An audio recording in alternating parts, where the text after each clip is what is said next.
we've been talking about confidence intervals with proportions.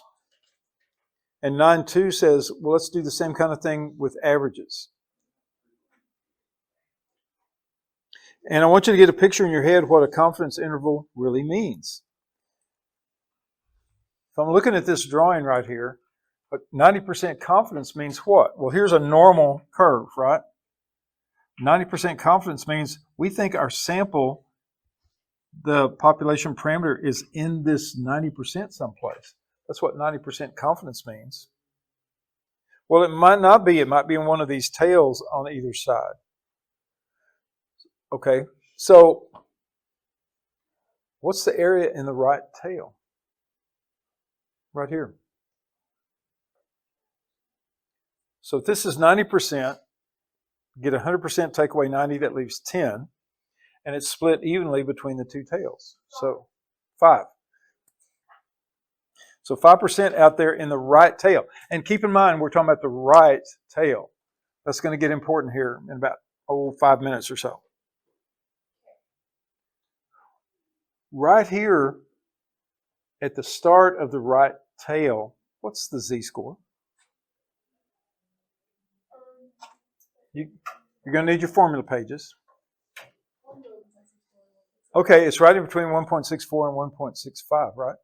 So let's call it 1.645. That's a z-score there. We've seen that number before. Okay, I'll let you think about where. Now then, in this last thing down here, here's the margin of error part for a 90% confidence interval. What is that critical value in the table that you've got right in front of you?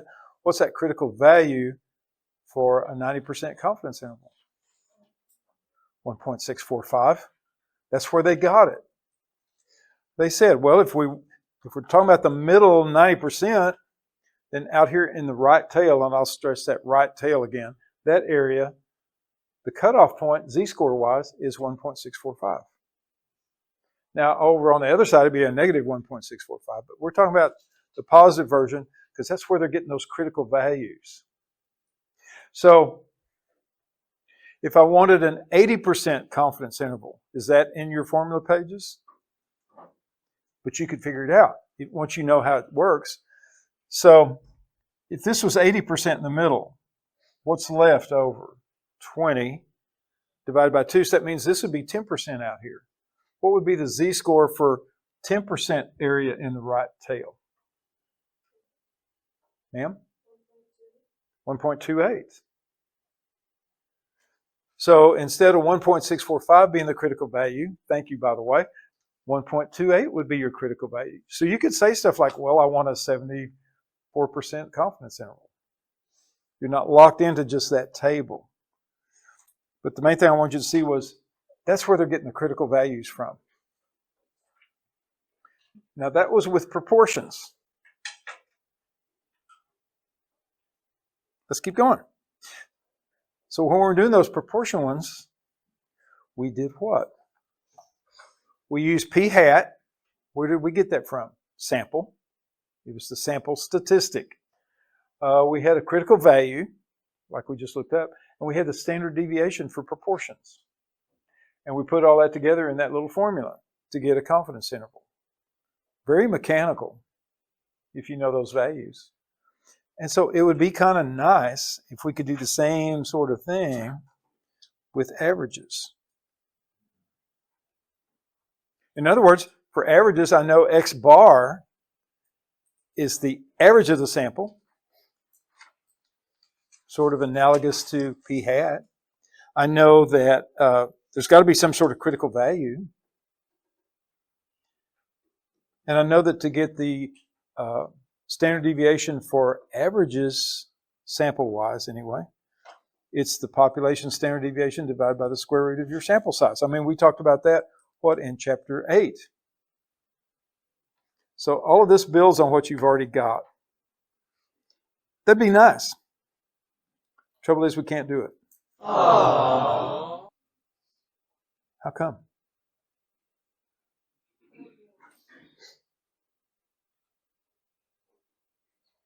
Anybody got a theory? Is there anything in that formula that we probably couldn't get? The standard deviation for the population, yeah. Now, if we knew the population standard deviation, wouldn't you think we would probably also know the average that we're trying to guess? If we know that much about the population, we'd probably know the average. We wouldn't need to do all this sampling stuff. Now, when they came up with those formulas back in chapter 8, they gave you the population standard deviation so you could work those problems. But now then, we're kind of out on our own. We're saying now, with this confidence interval, I'm trying to guess something just based on my sample. I don't already know that stuff about the population. That's what I'm trying to figure out. So we can't use all that nice stuff like we did in proportions.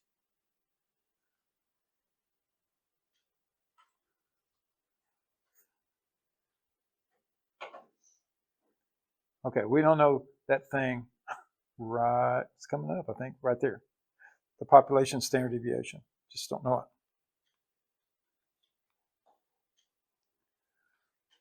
it. Instead, we have to use this thing called a t-distribution.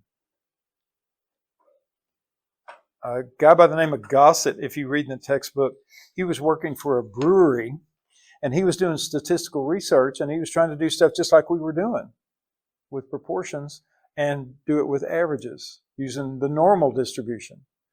And the numbers weren't coming out right. They were a little bit off. And he figured out, it's because I'm using the sample standard deviation.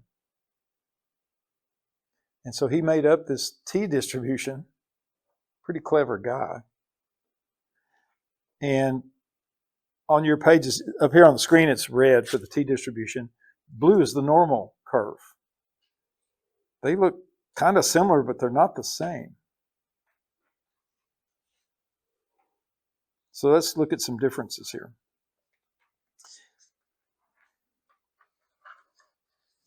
The t-distribution, here's some of its properties. It's different for different degrees of freedom. The shape of that thing changes as degrees of freedom changes. And you might go, what's degrees of freedom? Here's what it is. Take your sample size. So pick a number. 5. If I've got 5, if n is 5, then the degrees of freedom is 4. It's always one less than the sample size. And it might not make a whole lot of sense, but it has to do with, here's an example, kind of.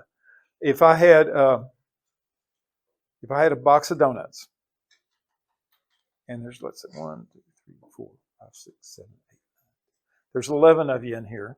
And if I have a box of 11 donuts, and I say, y'all come get them. And let's say, I don't know, Gracie's the last one to get to the box. How much choice does she have? None. There's one donut left. She has no choice. For everybody else, you at least had some choice. So if there's 11 of you, then there were 11 degrees of freedom of choice there. So it's related to that. So just keep in mind, degrees of freedom is just one less than the sample size. Okay, then it's talking about it's centered at 0. The area under the curve is 1. Well, that's like the normal one. It's symmetric.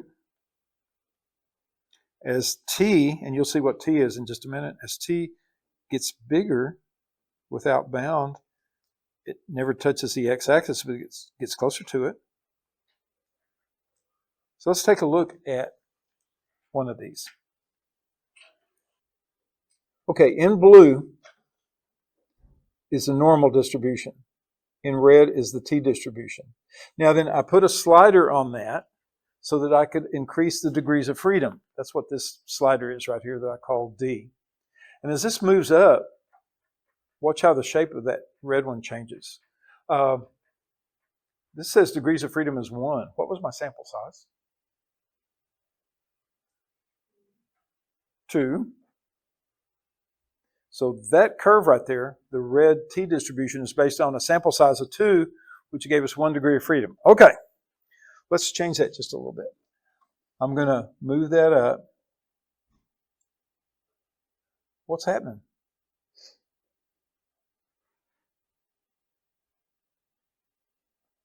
Let's kick it up to sample size 30.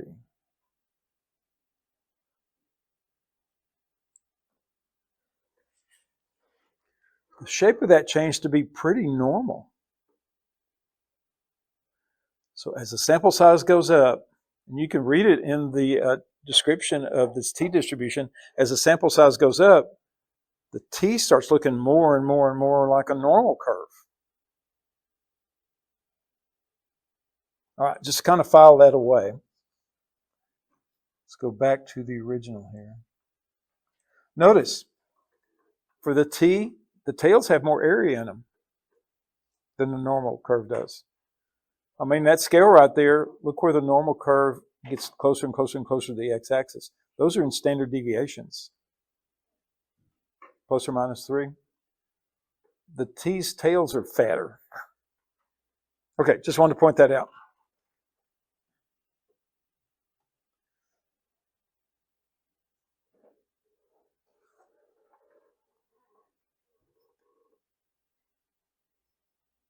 So, how do we do this confidence interval?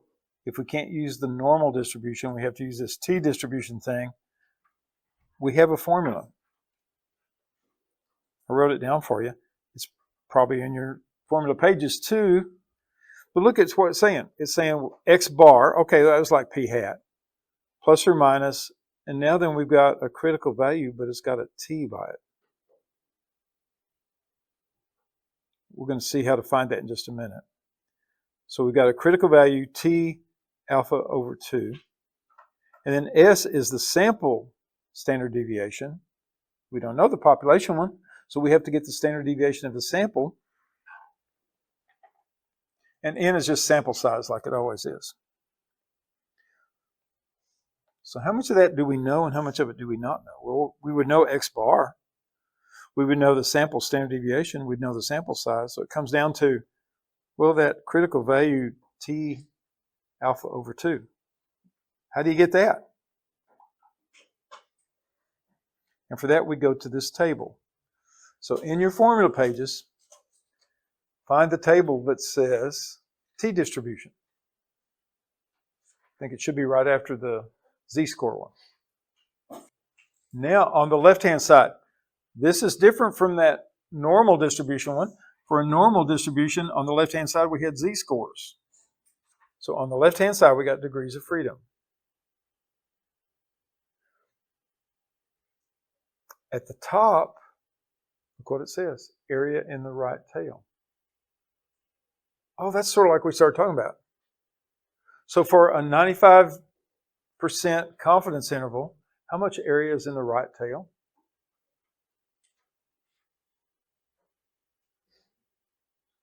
%5 divided by 2. So 2.5%. So up here you find 2.5%. So right here, 0.025. So you're going to be working with that column. Well, what changes? Oh, the degrees of freedom. So for instance, if I had 15 degrees of freedom for a 95% confidence interval, my t-value would be 2.131. Make sure you find that in your formula pages. It's just where those intersect.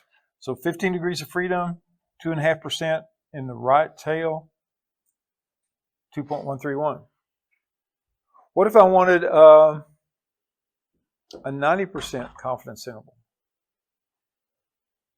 Okay, 100 take away 90 is 10, divided by 2 gives me 5% in the right tail. So I'm in this column. If I had a sample size of 10, then that means degrees of freedom is 9. And so, what was that, 1.833?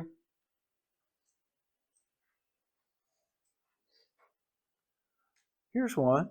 What if I wanted a 99% confidence interval? 100 minus 99 gives me 1. 1 divided by 2. 1% divided by 2. 0.05. Yeah, good. So I'm in this column. And then you just find your degrees of freedom and you see where they intersect. So if I had 25 degrees of freedom and a 99% confidence interval, what is that, 2.787? Would be my t-value. That's the one thing we didn't know in that formula. Up there at the top of this little page, it says, first of all, write this down. Well, I didn't follow my own directions. We didn't do that first. What goes there? Degrees of freedom equals n minus 1. And then we look at the bottom of the table. I couldn't put it all in one page. But what's going on here? We know that as the sample size goes up, the t-distribution gets more and more normal. Look down here at the very bottom. If I've got 1,000 degrees of freedom, compare that to the last row. The last row says z. Wait, that's normal stuff. Those are just pretty much the same thing. And we saw that in that little demonstration. When we got to 30 for a sample size, it was pretty normal already. But when you get to 1,000 or more, then that t-distribution gets real normal. And that's why in major surveys and polls and things like that, you'll see, oh, our sample size was 1,500. Or our sample size was 2,000 Americans or whatever. Or we sampled 1,500 beaver, someplace. So something else to notice is that once you get past 39,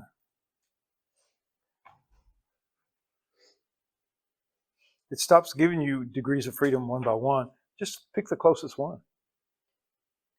So if you've got 53 in your sample, just go with the 50 degrees of freedom. It's going to get you close enough because remember, once you get past 30, it could be normal enough just with that. All right, let's try a couple of these. I've got a sample size of 25, and I want a 98% confidence interval. So the first thing you do is say, okay, 98%, that leaves 2%, divided by 2. The area in the right tail, 1%. How many degrees of freedom? Mm-hmm.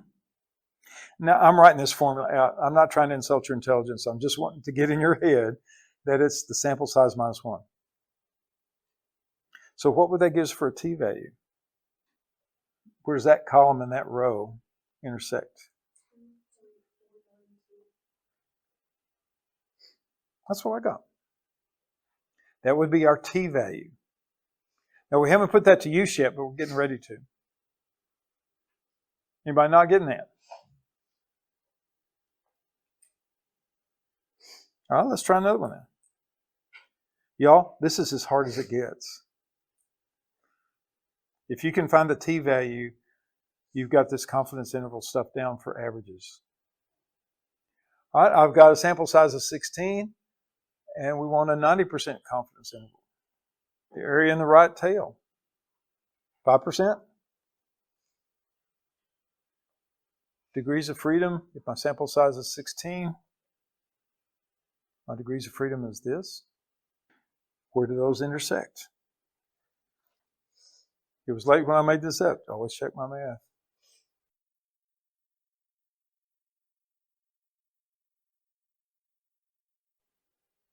Sample size 22, I want a 99% confidence interval. Okay, that leaves 1%, and split that in half.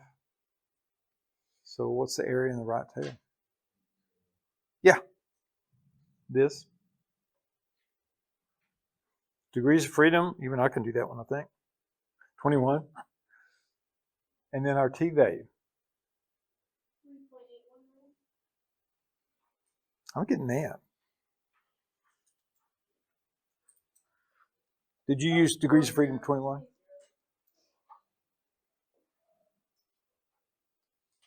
Okay, that's how you get a t-value. Let's go back now and look at the problem we had. this confidence interval thing, now we know all the pieces. We know X bar from the sample.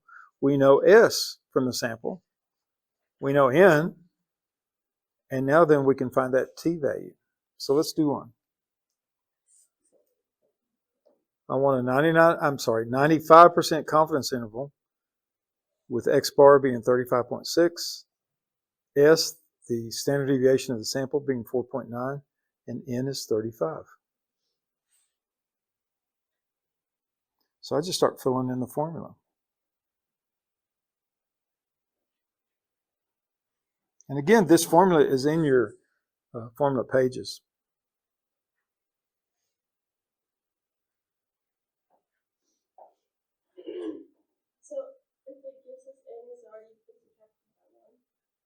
Nope, N is the sample size. Good question. That means whatever we're measuring here, if this was plants, we had 35 plants. Good question.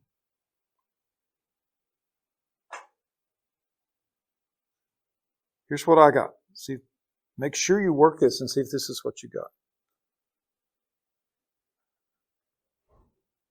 We good? All right, now then it doesn't tell us what we're measuring here. It could be the lifespan in months of some little creature. I don't know. Just make something up. So if I were going to interpret that, then I could, I got to leave out one thing because I don't know what we're measuring here. But I can put that how confident I am. I can put something about the population. We don't really know that.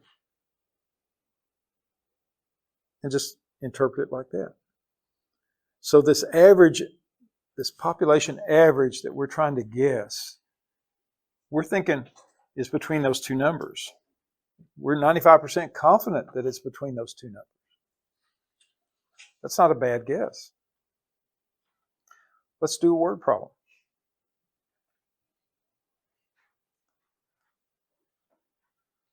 So Gallup is one of the big polling places. A little over 1,000 Americans, they asked them how many books they read last year. And from their sample now, they got a sample average of 13.4 and a sample standard deviation of 16.6. We can make a 99% confidence interval based on that.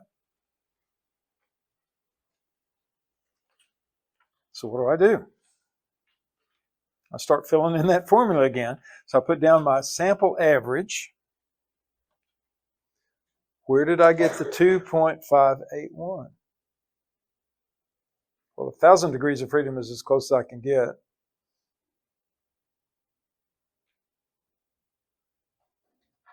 Are y'all finding it?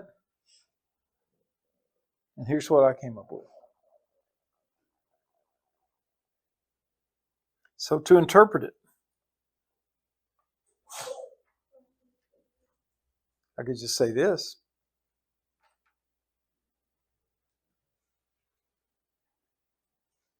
Say how confident you are. I'm 99% confident.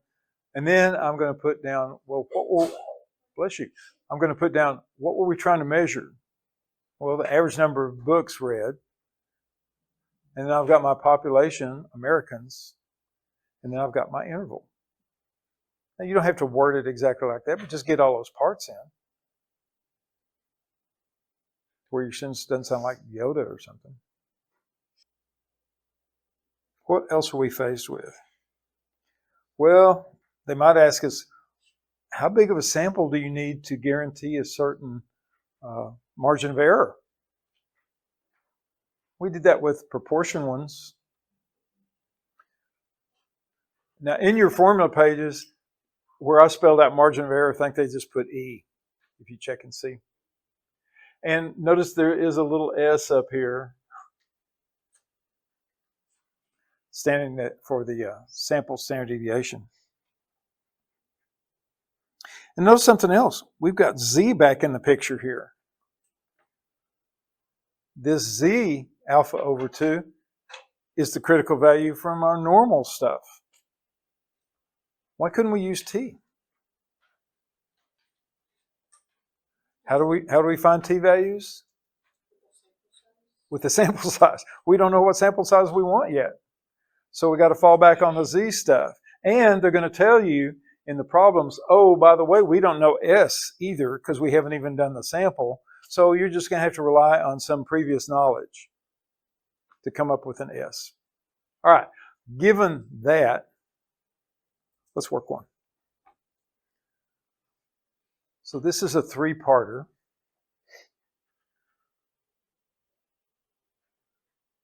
They're trying to guess the number of hours per week that these folks watch TV. The typical person, okay.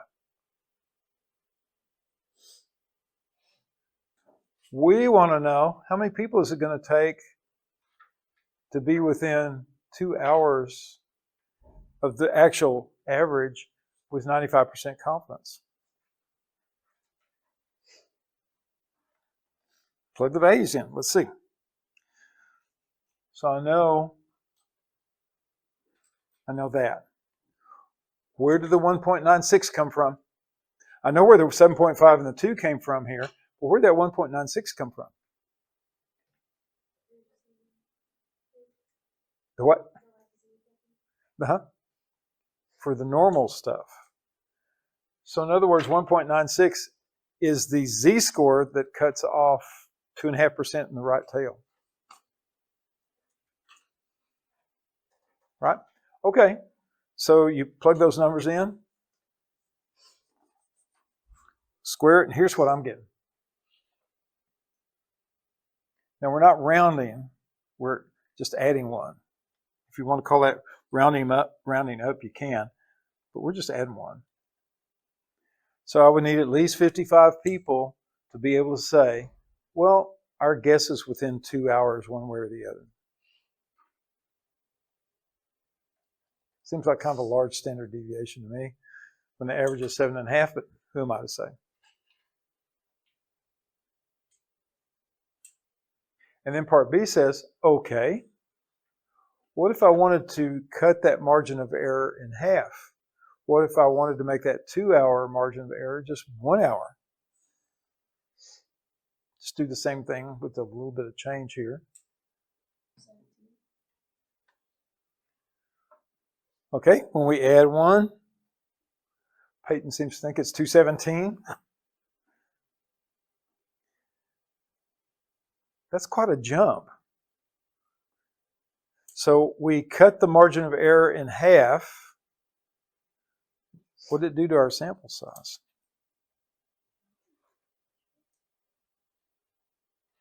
It made it 4 times as big. And you'll see this all through. It works that same way for proportions too. You'll see this through statistics. If you want to cut the margin of error in half, you've got to quadruple the sample size. So if 100 things in our sample, if n is 100, and we get a certain margin of error, then to cut that margin of error in half, it would take 400 in the next sample.